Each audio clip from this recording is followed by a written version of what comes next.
All right, so boys and girls, yesterday we read The Garden of Abdul Ghazazi. Today we are going to reread it again. I'll read it to you, and this time I'm going to stop and ask you some questions. I want you to think about the answers, where you can find them in the text.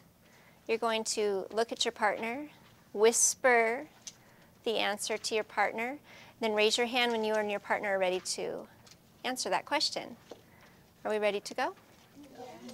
6 times Miss Hester's dog Fritz had bitten dear cousin Eunice. So when Miss Hester received an invitation to visit Eunice, she was not surprised to read, P.S. Please leave your dog home. Today we are reading The Garden of Abdul Ghazazi. It was written by Chris Van Allsburg. Yesterday, the kids read the story independently. I give them very little background knowledge, very little discussion or vocabulary.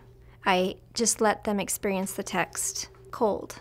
Before you turn the page, I want you to think and talk with your partner. How can you tell that Alan is taking his pet sitting job seriously?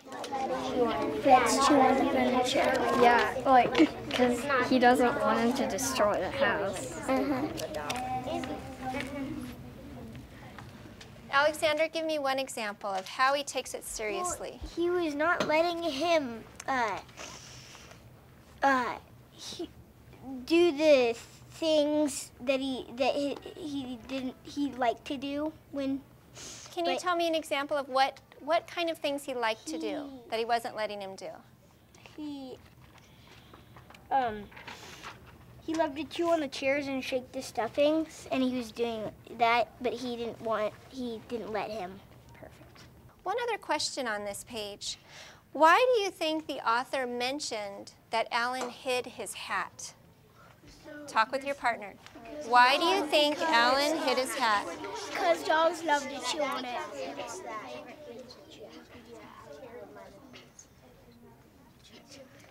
Wendy, what do you think? Because probably he wanted to eat his hat because he liked chewing on it.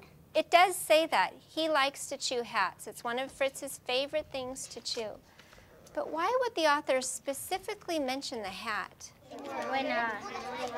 When the duck flies and gets his hat. Mason, why do you think that he mentions the hat right away? He has to, later in the story, they have that a duck grabs his hat and flies away with it. Very good.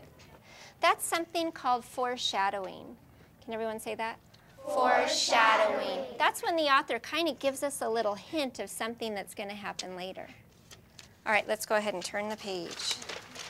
This was day 2 of a 4-day lesson. To support the kids who may have difficulty accessing that text, I do many things to make sure they have a deep understanding before they're expected to write any sort of response. They first read the story on their own, then I read it to them. They partner read, they listen to the story on CD, and then they have many opportunities to answer text-dependent questions with partners, as well as listen to a whole group discussion of those answers. Alan nervously climbed the great stairs, convinced Fritz had come this way and had been captured. Why is he convinced that Fritz had come this way? Because he thought he was there because the fresh dog prints, they led to there. Would anybody like to add to Katie's answer? Emma. He thought he was trapped in there because Abdul Ghazazi doesn't really like dogs because they dig up his flowers. So Emma says Abdul Ghazazi doesn't really like dogs. Have we read that part yet? No. Yes. But what clue in the story tells you that he doesn't like dogs? Jacob. Because on the sign it says absolutely no dogs. Good job. Think about how is Alan feeling at this point? Tell your neighbor. He's like sad and scared because he lost Fritz. He's sort of like a little nervous. Yeah. He doesn't really. Before I call on someone, I want you to go back and look. What are the clues that tell you that he's feeling nervous? His heart was pounding. His heart was pounding, so it's like when your heart pounds. Yeah, it's just like scared because when he climbed the stairs, his heart beat fast. Yes, it said his heart was pounding. Can anybody think of another word besides scared? Gwendy? Nervously. Ooh, where did you get the word nervously? It says, Alan nervously climbed the great stairs. Exactly. When Alan took the bird in his arms, it tried to give him a bite. "Good old boy," said Alan sadly as he patted the bird on the head. "You really haven't changed so much." What does he mean, you really haven't changed so much? Tell your partner. He's like biting still and trying to get his Ariana, why does he say he hasn't changed so much? Because he wanted to give him a bite again. And it tells him he's Really, actually, the duck. He's really the duck. With tears in his eyes, he started for home. Behind him, Alan could hear Gazazi laughing. Now, I read this again last night, and I didn't catch that the first time. Behind him, Alan could hear Gazazi laughing. Why do you think he's laughing? Because he tricked them. What would be the other reason he might be laughing? Logan? He's mean. He's mean? But why would he be laughing if he's feeling mean right now? He either tricked him, or what did he do? Quinn? Or he could have just like kidnapped Fritz and then he could have like quickly took him home and then he could have So Quinn, does that go with the tricking part? No. kind of. Either he tricked him into thinking that he turned Fritz into a duck, or what's the other explanation? Either it's a trick, or he really did it. So if he's tricking him, he's laughing because he tricked him, or if he really did it, he's laughing because he's mean. All right, let's keep reading. This particular text has high interest for the students. I have not had them do any sort of argumentative writing or persuasive writing yet this year, and I thought this was a good starting off point. Students feel strongly at the end one way or the other, whether Mr. Gazazi had turned the dog into a duck, and I knew they would be passionate when they went back to find their evidence in the text. I want you to think, why did the author choose to end the story with Fritz finding Alan's hat? Tell your partner. Because when he was because the duck had the hat. All right, Mia. To make it like mysterious, like if the magician really turned Fritz into a duck because the duck flew off with Fritz's hat. So Mia said to make it mysterious, like how did Fritz have the hat at the end when the duck is the one who flew away with the hat? Would anybody like to add to Mia's?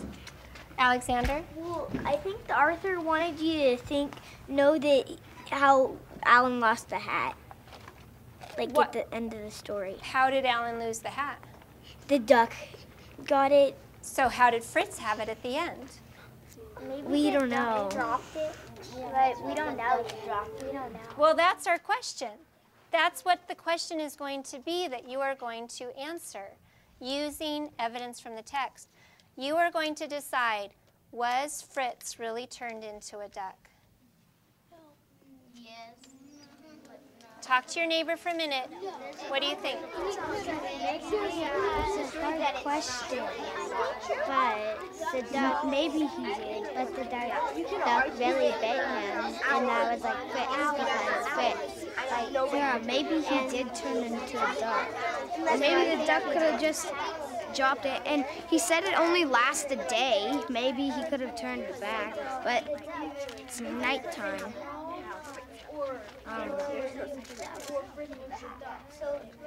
All right, so boys and girls, this is what you're going to do. You have to pick an argument. Are you going to argue, yes, he turned into a duck? Or are you going to argue, no, he did not turn into a duck?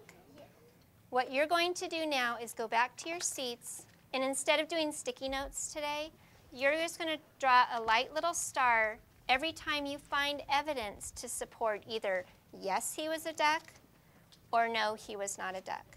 I think about the flow of my class. They can't sit in one place for too long. They need to physically change their place in the classroom or their position of their body. So I'm always thinking about moving them. I have our question written out that you need to answer. We'll start writing tomorrow. We'll just do some more thinking about what our answer will be today. Do you think that Fritz was really turned into a duck? Defend your argument by citing evidence from the text. What words do you need to know to answer this question? Ariana? Evidence. So boys and girls, who can tell me what evidence means? Shawnee? It means like proof. It's exactly what it is. It's proof. You have to prove your argument. Is there any other word that you need to know in order to answer that question? Citing. Citing. Ooh, I don't know if I've used that word with us before. Citing evidence from the text. What do you think that might mean? Mason. I think it means like something where you could, like where it says it in the book, like where you found it. That's exactly right. If you're citing evidence from the text, you're saying exactly what it says from the book. You're telling us what the author told you in order to prove your argument. Any other words you need to know? Logan. You need to know text. Text. What is text? The words in the story. Exactly. It's the words in the story. What other word do we need to know? The argument. Argument. What's an argument? When you disagree with someone and you're like, I think this, but they're like, I don't think that. I think something else. Yes, and if you are arguing with someone back and forth, if you say yes and they say no, what do you have to do? You have to prove. You're going to prove it. You're going to defend your argument by citing evidence from the text. You're going to prove it. All right, any other word we need to know? Defend. Defend. What does defend mean? Defend your argument. I think the differences between Common Core and our other methods of teaching is that we're really going for an understanding, a deeper understanding. We want the kids to be able to access text on their own and pull information and pull meaning from that text without the support of the teacher as the lead. The magician listened carefully and then smiling said, "Certainly you may have your little Fritzy." Because he was listening carefully, so he he knows which duck to give to Alan. Absolutely, positively, no dogs allowed in this garden. Abdul Ghazazi, retired musician. I started that because retired musician, it means he probably couldn't do magic anymore. When I'm asking them the questions, they're going back into the text to find the answers there. One really good example that I've noticed that my students do now is when I used to ask them questions, they would look up for the answers. Like the answer was somewhere in their head or within themselves. Now my students all the time look down, look straight into their book, and look for the answers there. Alan saw the duck going while Fritz was at the house. And Fritz must have found the duck and scared it away and got the hat. While Alan was home. But Alan, he took care of him. But when he went to Mr. Ghazi's house, he wasn't really paying that much attention. Like, he wasn't paying all his attention. Yeah, and when he could have just the duck could have just dropped the hat by accident, and the Fritz just kind of been acting like he took the hat instead. Yeah, because if the ducks, that was just ducks. Yeah. If it would just be weird if, and plus, it says, right? It says that no one. Say that he turned into a duck. Yeah, no page says that. Yeah. All right, let's start with no, he was not a duck. Who can give me evidence from the text supporting that argument that no, he was not turned into a duck? Mrs. Hester said that Mr. Gazazi might have been playing a trick on him. Nice. The second sentence says he promised himself he would never be fooled again. And that probably gives proof.